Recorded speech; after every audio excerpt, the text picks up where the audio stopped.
All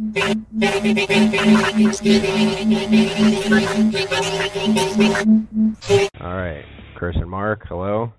And, Hello. Okay, about to join us live here, my Aunt Kathy, helped, I guess I could say, she and my uncle, second parents to me, definitely my greatest teachers, huge influence in my life. And she's joining us to discuss the Anunnaki, the Illuminati Bloodlines, and other current events involving the paranormal. Are you there? Yes, I am. Hello. Hi, Jeff. How you doing? Good. How are you? Okay. Hello. I came in late. I understand you just had a person on who was also talking about the Anunnaki. So that's good. I presume people have had somewhat of an introduction to them. I'm going to start with being a kid and living in a household where my mother, your grandmother, was a genealogist. Okay. She was not a professional genealogist, but professional genealogists called her for information regularly because she was really good. And I can recall spending weekends in graveyards doing rubbings on gravestones and too many days in old dusty libraries going through old books and sitting in a pew up in Newport, Rhode Island that had our name carved on the end of it because that pew had been built in the 1600s by your ancestors, our ancestors. And she was the first to say to me when she was looking over maps and lists of names going way, way back, she would look at me and she'd say very mysteriously, there are two bloodlines that control this planet, that have controlled this planet for eons.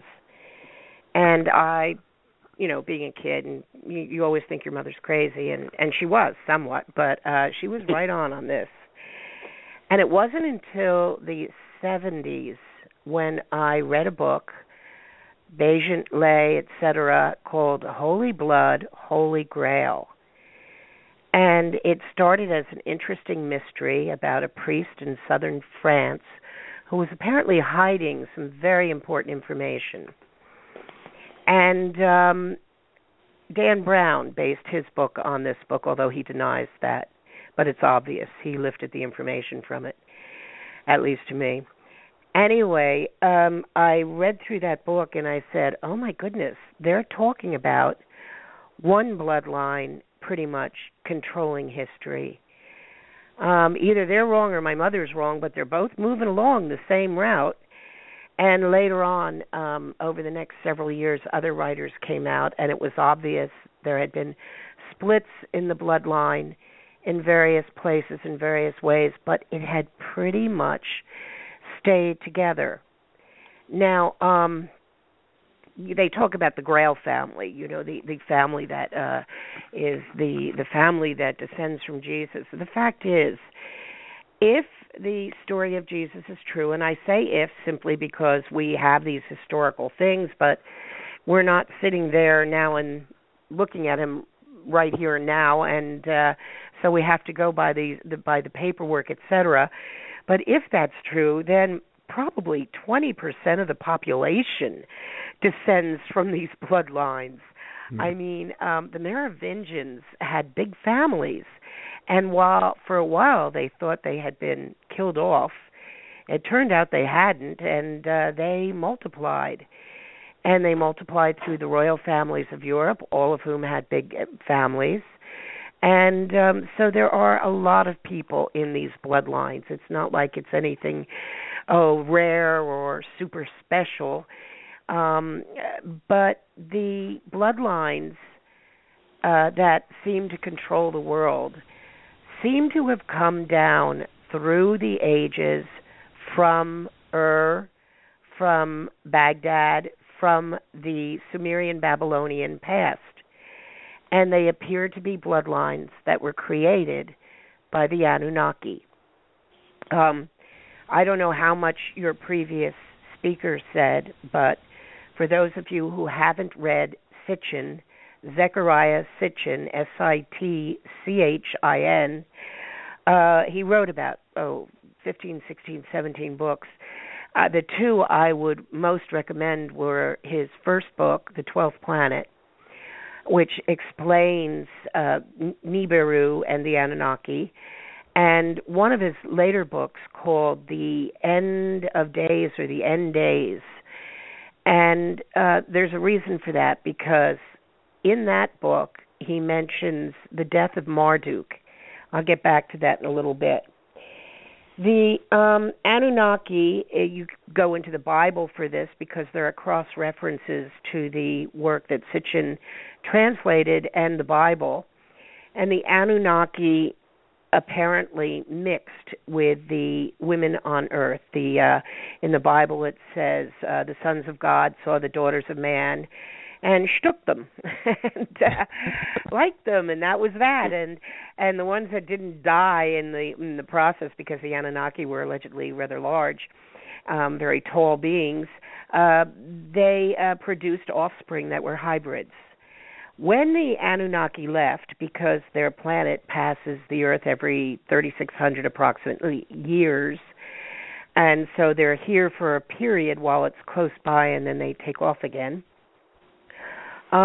While they were here, they intermixed with the people, and they were treated as gods. When they left, they apparently did not take the hybrids, and they also allegedly left some of those gods behind to live in an underground.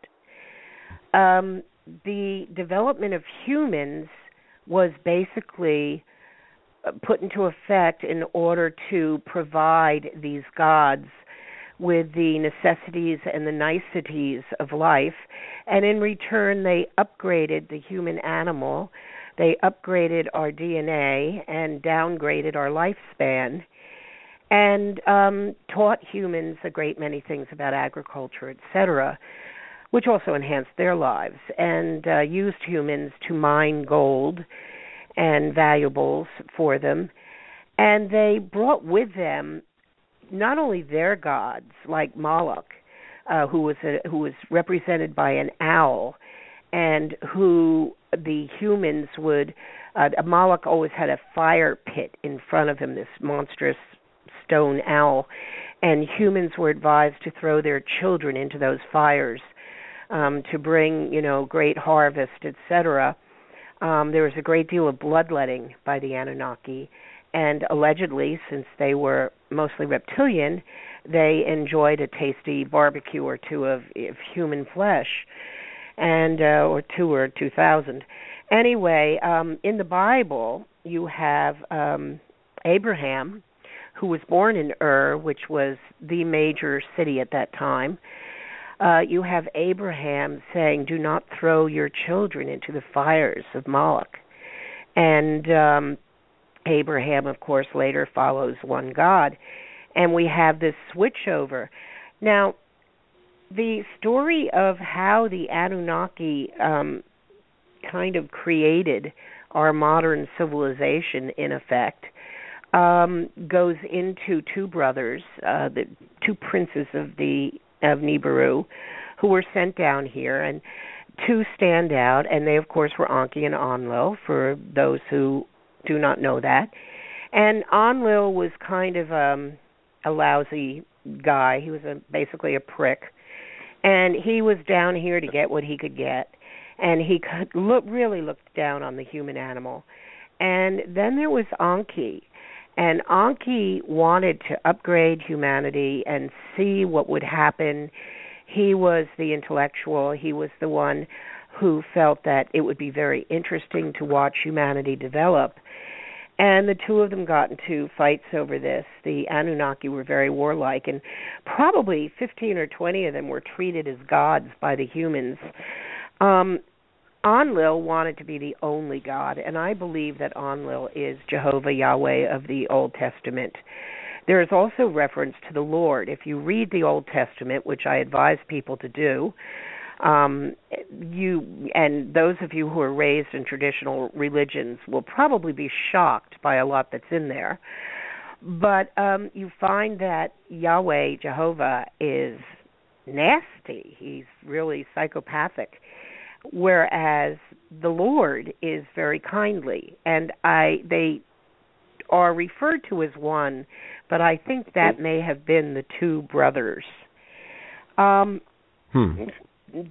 one brother, Enki, had a grandson. Now, mind you, the Anunnaki live for hundreds or even thousands of years.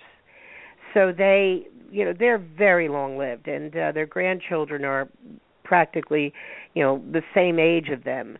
And Marduk was very jealous because the inheritance had gone down through Enlil's line, and Marduk was nicer than Enlil, although he wasn't as nice as his grandfather Enki. And for a while, Marduk was pretty much a ruler here on Earth. And then he kind of disappears from these stories. And this is where you get to Sitchin's later book, which was the End of Days, thinner book. And in there, he talks about Marduk dying. And he very casually, toward the end of the book, mentions, oh yeah, Marduk died. Now, that's kind of interesting because you will recall the situation just a few months ago where dignitaries from all over the earth went over to see to the funeral of Nelson Mandela. And I came across, first of all, that surprised me because I thought Nelson Mandela had died earlier. And I was able to dig up on the Internet articles claiming that he had been taken off of life support a good deal earlier. And it was almost as though they must have held his body in cold storage until they decided to have this funeral. And that surprised me. I couldn't imagine why they would do that. But Nibiru allegedly is due back, and perhaps we were expecting visitors. I don't know. But there were articles at the time of his funeral that all of those representatives, and they included the Clintons and the Bush family and all of these political bigwigs, went and visited a temple near where the funeral was held.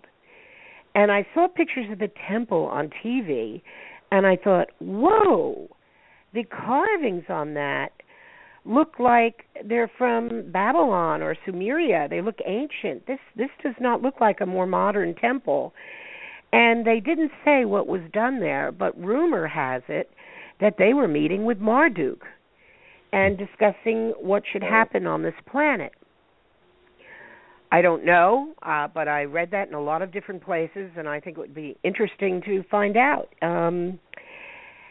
So there is still, there's still stuff going on that is Anunnaki-esque, and we're still learning things all the time.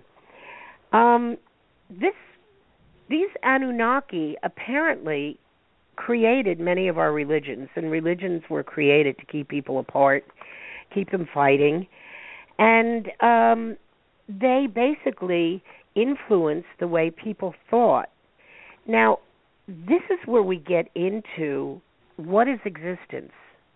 What is this around us? I spent many years studying frequency work with the wonderful Sherry Edwards in Albany, Ohio, a true modern genius. Yes. And, I came to the conclusion that, of course, like Einstein said, not that I'm at anywhere near his level, but I came to the conclusion that everything is energy, and we're beginning to accept that. People are beginning to understand that everything is condensed energy, that none of this is real, and basically scientists like Bohm are saying we live in a hologram.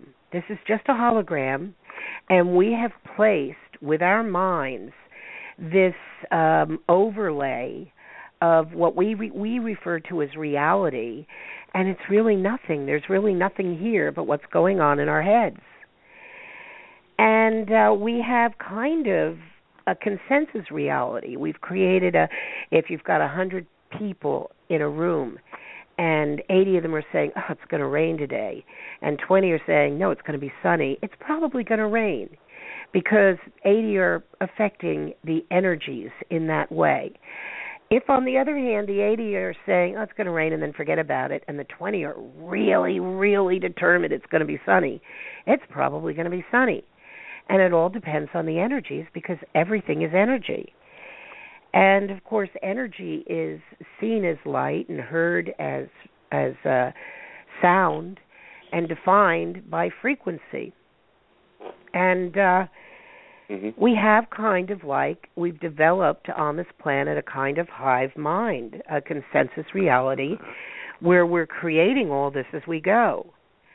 Well, allegedly, those families, those Anunnaki, although now I'm not so sure it was just them, I think there's much more to it at this point, understood that humans had this ability to manifest a reality, to manifest the hologram.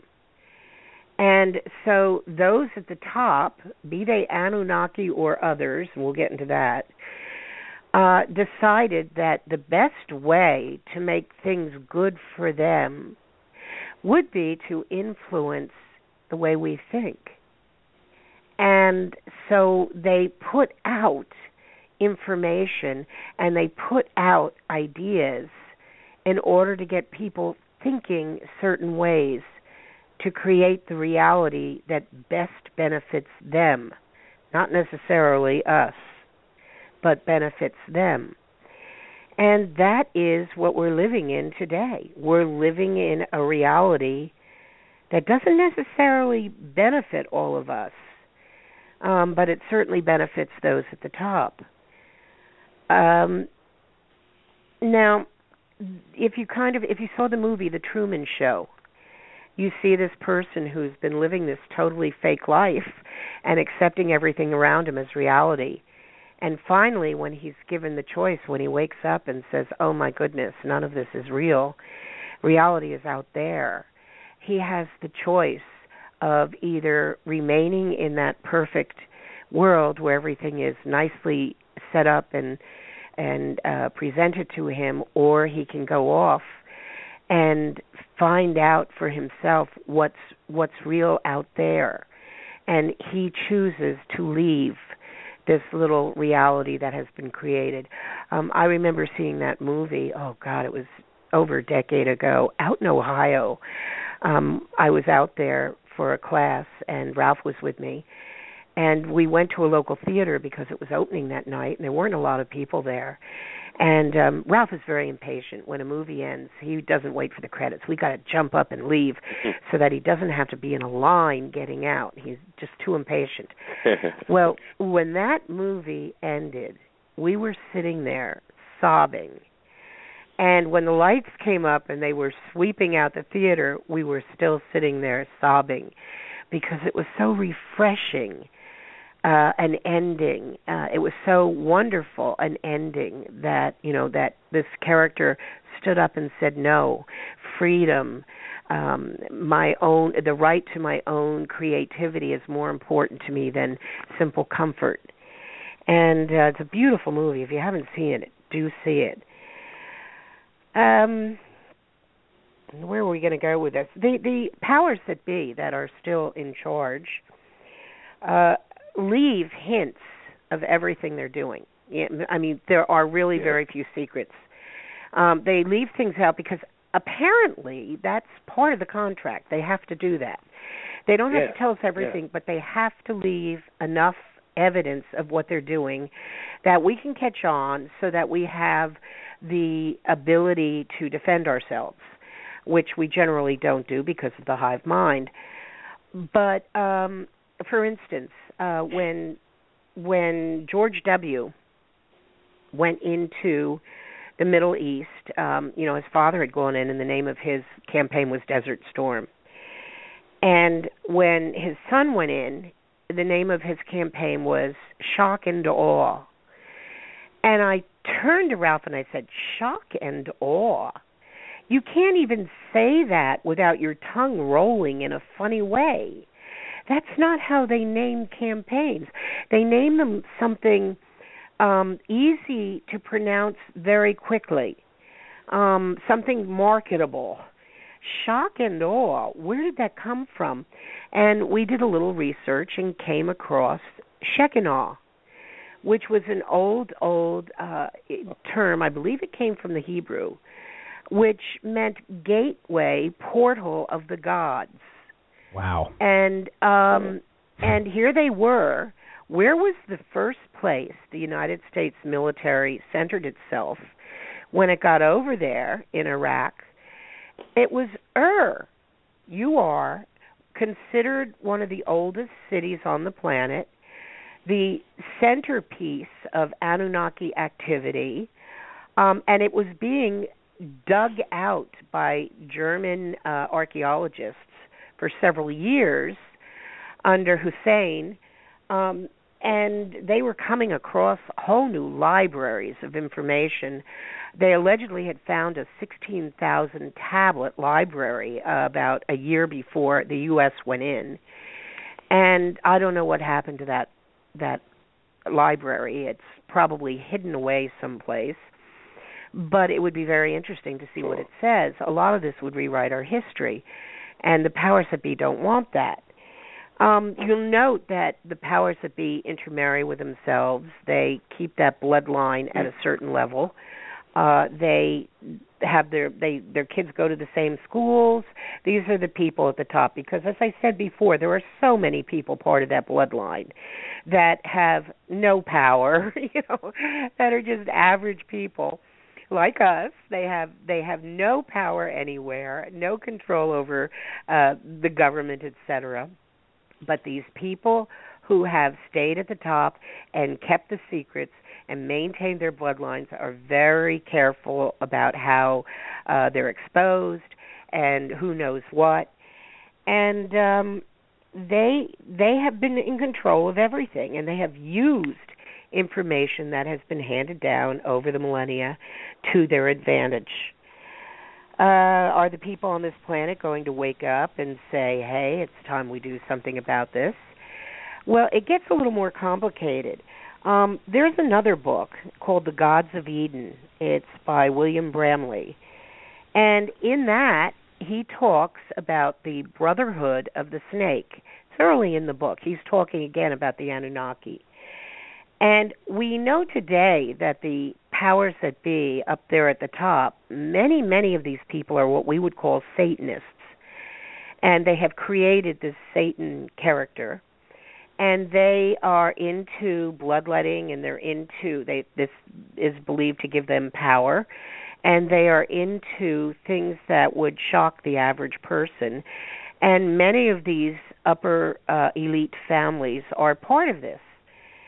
And how did they become Satanists? They talk about worshiping Lucifer, which of course means bringer of light. Now, to the average person, a bringer of light sounds nice. Mm-hmm. But when we think of Lucifer, we don't really think of light. We think of darkness. We think of negativity, because he is equalized. He is supposed to be, it's just another word for Satan. So how did this happen? How did this come into being? Well, Bramley has an interesting idea. His claim is that Enki, the good brother, decided to form the Brotherhood of the Snake. And their purpose was to raise humanity up and bring it up various levels to a higher level of intellectual ability and understanding. And that when he and his brother ultimately fought and he was banished, his brother took over the Brotherhood of the Snake. And by the way, allegedly it was Enki who showed up in the Garden of Eden with the Adam men and the Eve women, and taught them and was raising them up. And this was not to be allowed by Enlil. And so when Enlil took over, he threw Enki out, Enlil took over the Brotherhood of the Snake, and suddenly it became a dark organization, a dark association, and Lucifer, bringer of the light, who was another name for Enki, suddenly became associated with Enlil instead and darkness. So it's interesting. I think Bramley has a lot of... Bramley does not just write about the Anunnaki. He takes things up to modern times and talks about how we've been affected.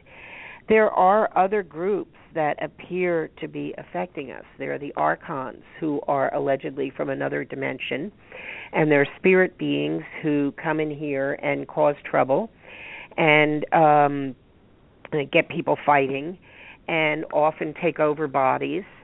And some people feel the Archons and the Anunnaki are one and the same. I don't think they are, but who knows? I mean, every few months more information comes out, and you never know how you're gonna change your ideas simply because of new information. These people that are running things at the top allegedly think what they're doing is good, that they're creating a better Earth. They apparently don't abide by the writings of people like Tom Paine, who said that no man is good enough to be another man's master.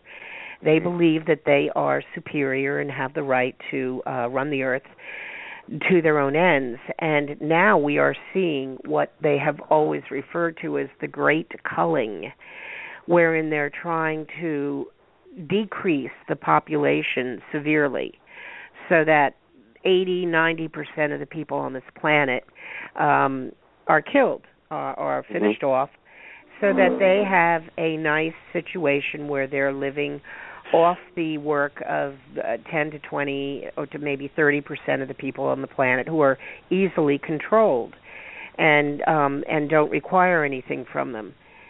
And that's what we see going on now, and I think the Ebola problem that we're fighting with the Natural Solutions Foundation is part of that. I'm thinking here what direction to go in. So can I stop you real quick? Yeah. So sure. You mentioned that they honestly believe that they're making this world a better place. They believe they're making a better place for themselves, right? I mean, like, you know, these people are very cold-blooded. When you have a lot of reptilian blood in you, you're very cold-blooded, and you don't feel when you sacrifice someone. You don't feel when you eat a child. You don't feel when you sacrifice your own children, as some of them do. And you're not concerned about that, and they feel that if you talk to them at least, many of them feel that it would be a better Earth if we just got rid of all the undesirables, meaning the people that they don't particularly want. And some of them, I'm sure, have the idea that it's not so nice, but a lot of them feel that this is going to be the best thing for Mother Earth. For Earth itself. Yeah, well, also for existence. There are rumors, by the way. I received an email the other day that the powers that be, the elite, have built themselves with taxpayer money immense underground cities. I believe that. So that they can run and hide when the crapola hits the fan. And they apparently have built these cities to protect themselves. And my spiritual meditation on these undergrounds are that they're all going to die. And so on one level it's kind of cool because we won't have to bury them. But because there are going to be gases underground where the Earth doesn't slam them into oblivion. There will be gases that are going to come out of the further inner Earth that will finish these people off. But the rumor has it they're going underground right now. They're concerned about Ebola. They're concerned about the backlash that people are waking up and realizing that they have been using an illegal, immoral banking system for centuries to keep themselves in power and destroy humanity, that they've been withholding information on free energy. Someone mentioned Tesla before as I was dialing in, which was interesting because they were just doing a show on Tesla on History 2, and here was a man who was brilliant and came out with all kinds of patents and all kinds of inventions. And the moment he said, I can create free energy for everyone. They killed him off. Right. He died of a heart attack in a New York City hotel. And there are just, it's just absurd. And, of course, all of his papers disappeared, and the government later said, well, there was nothing important in them. But I suspect that much that he held back and that was in those papers has been used by NASA, and even more so by Area 51, because NASA appears to be just a front run by the Masons to keep people focused there instead of on the real space program out west. So we're used and until they don't need us anymore, and then they decide it's time to get rid of them. And I think that's what we're seeing with the Ebola right now. Now, we have found, I might mention what went on with NSF here. We found an old government study from the 90s. I think it was paid for by the Air Force, but it was a study where they used nanosilver. It wasn't colloidal silver, it was nanosilver on a strain of Ebola, and it stopped it from replicating immediately.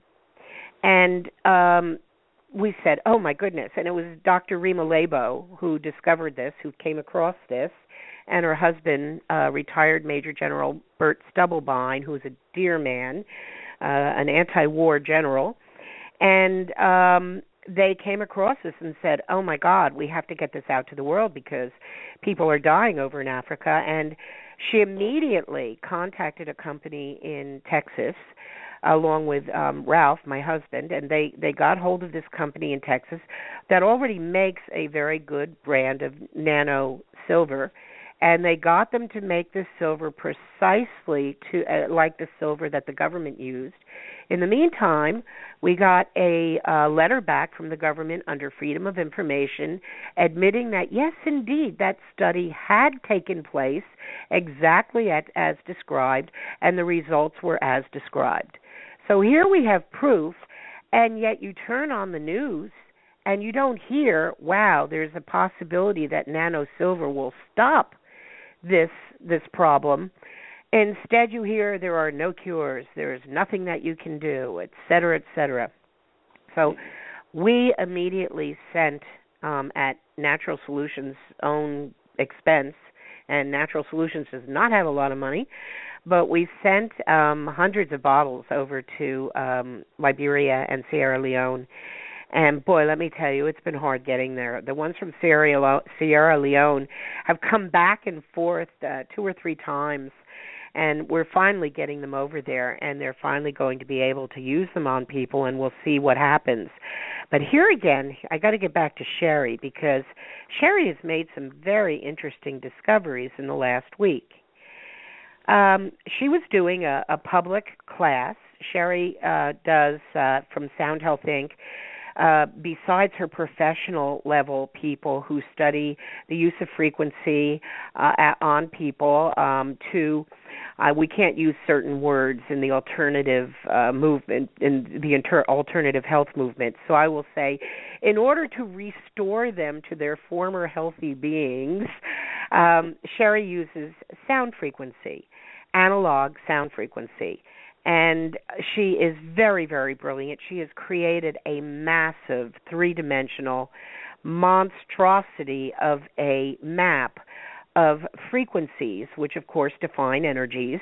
And she can see in a voice where an energy, what direction it went in, how did you get to that energy, how can you reverse it, do you have too much of this or too little of that, what's broken, and she can read your body through these energies, through these frequencies.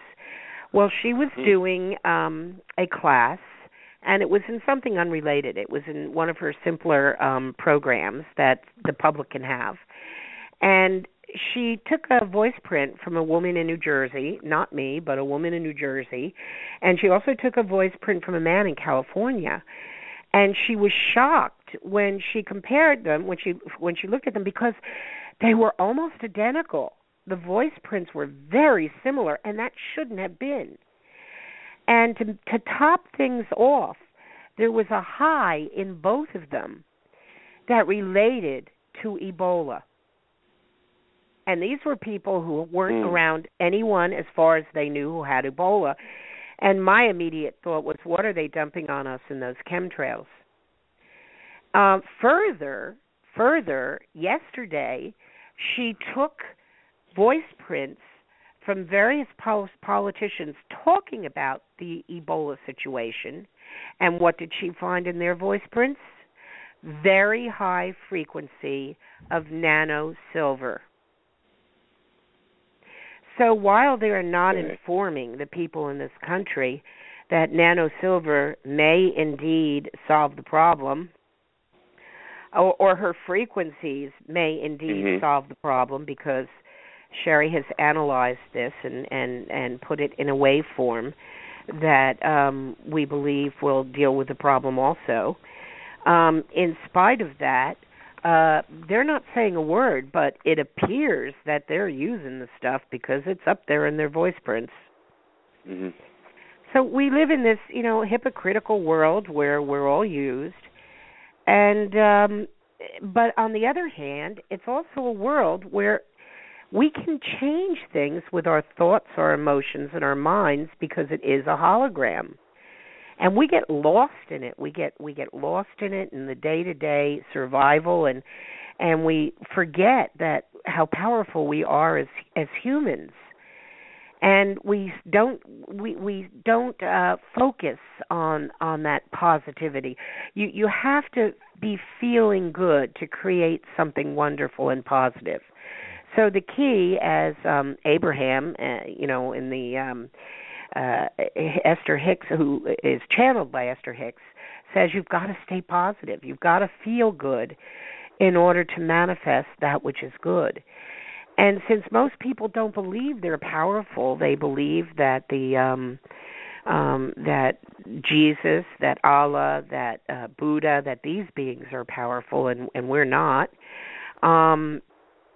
It makes it more difficult to bring about that happy world that we'd all like to see. And it makes it difficult to escape what the powers that be know and what they're foisting on us in movies, on television. Look at all the disaster films of the last decade, of the last 2 decades. There's one horror film after another, one disaster film after another.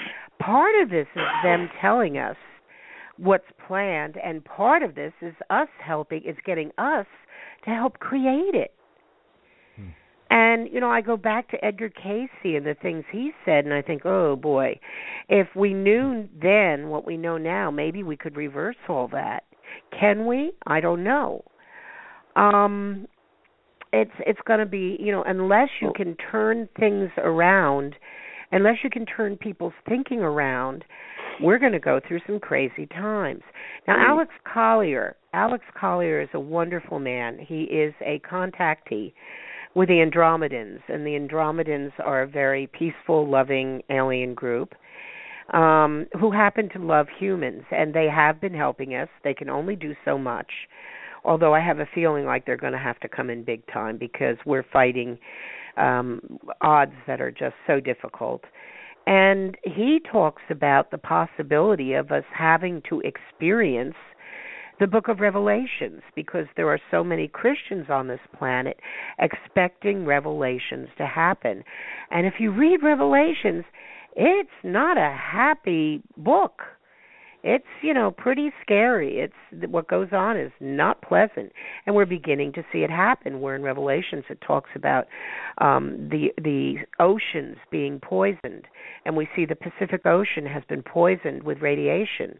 The Gulf has been poisoned with arsenic from the Corexit that the Rockefeller-owned Exxon company is dumping in the Gulf to keep the oil from floating on the surface and being seen by people. They own apparently a big chunk of BP too. It's not really a British company at all.